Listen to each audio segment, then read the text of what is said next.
ए चल निकल यहाँ से। तुझ नीच की हिम्मत कैसे हुई इस मंदिर में आने की?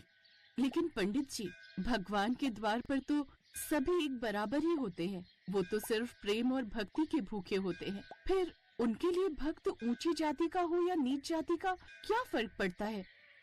तुझे सुनाई नहीं दिया पंडित ने क्या कहा? अच्छा, ये ऐसे नहीं मानेगी। सभी गांव वालों ने ममता और उसके 6 साल के बेटे बिट्टू को धक्के मारकर मंदिर से बाहर निकाल दिया। बेचारी ममता और बिट्टू रोते हुए वहां से चले जाते हैं। ये कहानी है गरीब ममता की, जिसका पति कई साल पहले शहर में नौकरी करने गया, लेकिन आज तक वापस नहीं लौटा। ना ही उसकी कोई खबर आई। तब से ममता अपने बेटे को पालने के लिए जंगल से लाल मिट्टी लेकर आती और उससे मिट्टी के घड़े बनाकर बेचती और अपना घर चलाती। भाई साहब, एक घड़ा ले लो ना, सुबह से बोनी भी नहीं हुई है। बच्चा भी कल से भूखा है। कितने का है घड़ा? जी, 80 रुपए का। नहीं, मैं तो 50 ही दूंगा। देना तो दो। ममता का सुबह से एक भी घड़ा नहीं बिका था, इसलिए उसने इसे भोलेनाथ की मर्जी मानकर 50 रुपए में ही उसे घड़ा दे दिया। ममता शिव जी की परम भक्त थी।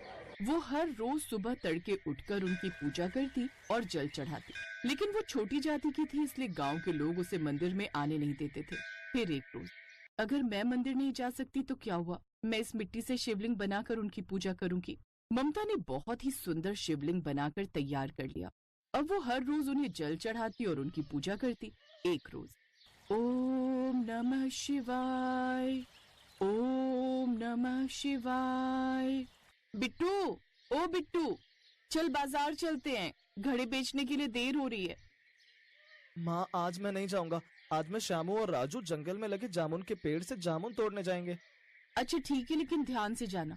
ममता घड़े लेकर बाजार चली जाती है और बिट्टू अपने दोस्तों के साथ जंगल चला जाता है। वो जामुन तोड़कर लौट रहे होते हैं कि तभी एक सांप बिट्टू और श्यामू को काट लेता है। राजू जल्दी से जाकर ये बात सबको बताता है। ममता भी दौड़ती हुई आती है। वैद्य को बुलाया जाता है। अब बहुत देर हो चुकी है। जहर इनके आधे से ज्यादा शरीर में फैल चुका है। कुछ ही देर में इनकी मौत हो जाएगी। नहीं, मैं अपने बच्चे को कुछ नहीं होने दूंगी। इसके अलावा इस दुनिया में मेरा कोई नहीं है, कोई नहीं है। ममता मिट्टी के बनाए हुए शिवलिंग के आगे हाथ जोड़कर प्रार्थना करती है और रोने लगती है। तभी उस मिट्टी के शिवलिंग से शिव जी प्रकट हो जाते हैं। तुम मेरी परम भक्त हो और तुमने बिल्कुल सही कहा था। मेरे लिए मेरे सभी भक्त एक समान हैं।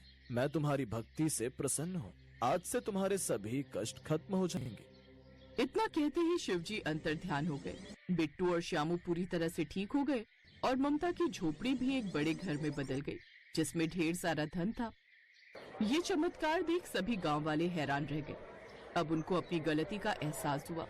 उस दिन के बाद सभी ममता की खूब इज्जत करने लगे और उन्होंने उसे मंदिर जाने से कभी नहीं रोका।